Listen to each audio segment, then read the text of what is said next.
Hi, my name is Kristen, and today I'm going to talk to you about women, our bodies, and how we're perceived today.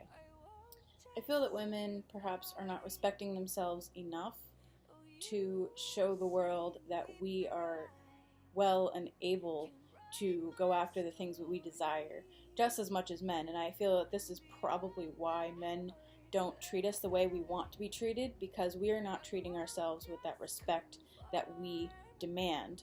So if we're not outputting the vibe that we want to take back in, I'm gonna say that that's probably some of the problem. A lot of the problem is that people, and men specifically, are not being taught how to treat women. Even though we're in the 21st century and it's 2016, men and young men are still treating women not how they should be. We're still being abused. We still have to thrive and try for things a lot harder than men.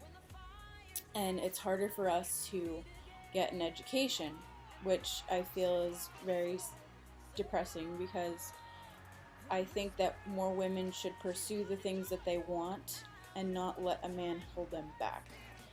Um, just because you have a boyfriend or significant other, they should not be in charge of you. They should not tell you how you can pursue life and what your goals and aspirations should be. If they put anchors or restrictions on you, then this person is obviously not loving you. And if you have to wait all day for them until they go to work for you to be able to do anything or plan your day, like if you're planning your day around this person, this is obviously not a healthy relationship for you. And you need to be able to continue to do whatever it is that you want that makes you happy.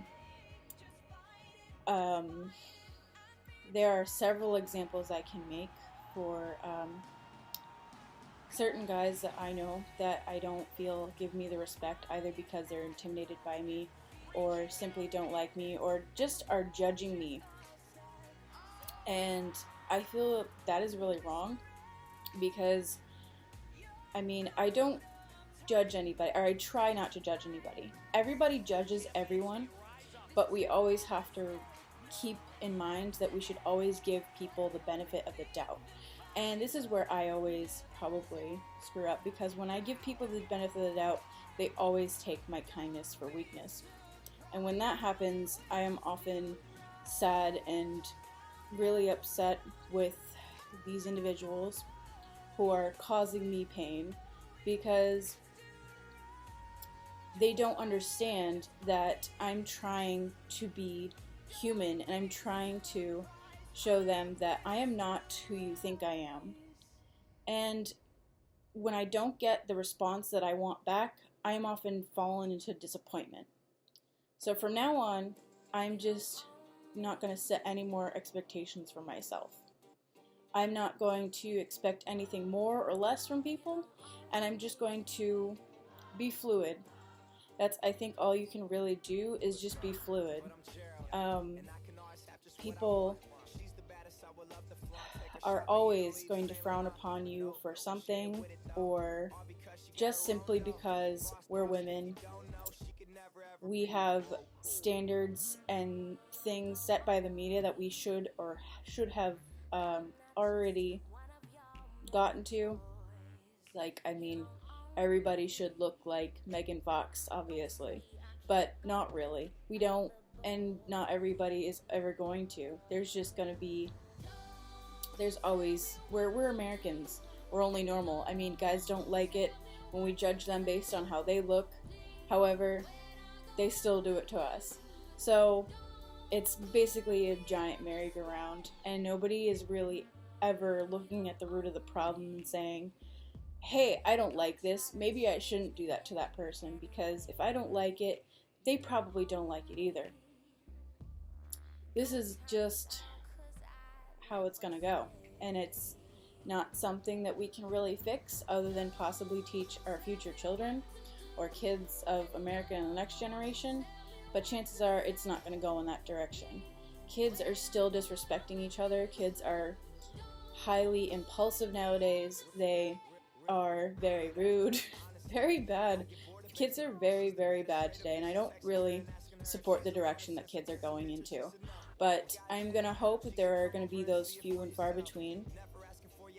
I'd like to think that there are still people out there like me that enjoy quietness, people that like to do kindness for one another, that like to do things that are wholesome, that just to make themselves feel good, that you've done something right during the day, or you've been nice to somebody and you've tried to move that forward. But unless we all do this together, it's not really going to be as effective. It'll be effective for you or whoever it is that you're trying to be kind to, but as a whole, this country is probably not going to move in any certain direction that we would like to see it move in. And I hate to be very pessimistic, but it's how it is. Women are just always going to be having these expectations of having to have a perfect body, perfect hair, perfect face. We can't really be superwoman. We just can't, because we are not fictional characters. We have come a long way, and whereas your looks and body type might be beautiful in some other part of the country, it's probably ugly somewhere else, probably here in America. But I think the thing is, women need to keep in mind that you need to love yourself before you can love anybody else, and you need to love yourself so that you can be the best you. You have to put forth all that effort into yourself so that it will be shown in your work, so that it will be shown through your confidence, and people will perceive you better. If you perceive you as good and you like yourself, you're going to carry that through work, school, anywhere you go, even out in public.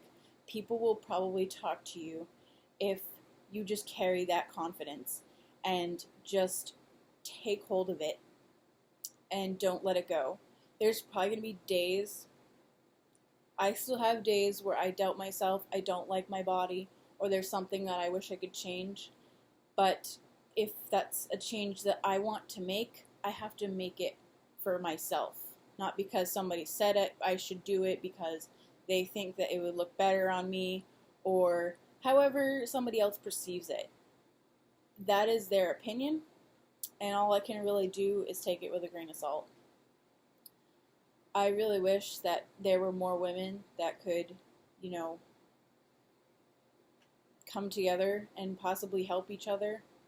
But there are groups out there, and I will link them in the comments below if you want to check those out on Facebook, that are some really good groups for women to get together and talk to each other about domestic abuse, narcissistic abuse, and there's a lot of groups on Facebook that will help other women out with that.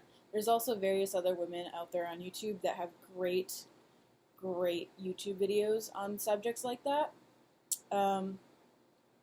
Those are all things that should be checked out. I say never stop learning. There's always going to be new stuff out there, and I'm always looking up stuff on YouTube simply because I like to see what other people know and what's out there. And just because somebody is not your age or doesn't come from where you're from, people out there are always going to know something you don't know. So it's always good to keep good connections with people. I like to always try to keep an open mind, even if I don't want it to turn into a friendship. Just a healthy conversation with a person a day will make you feel good. So please keep that in mind, ladies, and never stop growing and never stop learning. In business, we have a such thing called scare tactics, which are basically a tactic to be used to scare people into buying a product because either they need it, they think they have to have this in order to have regular, daily, healthy, functioning lifestyles, or it's simply because it's the latest and greatest. Often, these things are going to be women and it's usually makeup or something for skin or body weight, weight loss, or other various types of products that are out there in the market. Marketers are often showing beautiful women who are very desirable, and this is how you should look, or this is what you should have in order to be the best you. When in reality, being the best you is about looking in yourself, finding the things that you like most about yourself, and just growing upon them and expanding yourself. It's more about knowledge and your self happiness. You have to, in order to be happy with yourself, you have to think about the things that you like about yourself as far as virtues, and then go from there, whether you want to continue doing that or if there's something else that you think you can improve upon. There's not any magical pill or magical makeup or hair care product that's ever going to make you a better you. You are the only one who's in charge of that, and we should not be sucked into scare tactics that tell us otherwise. We don't need anything in this life to make ourselves feel happy or better about ourselves. If you dress the way you like to dress, or if you put your makeup on the way you like it, that's makes you happy. It's about you. It's not about anybody else or what makes you happy or what anybody else thinks you would make you happy. It's not about what other people would think make you happy. It's all going to come from you. You are an original you, and I don't think you should change. I just think that women need to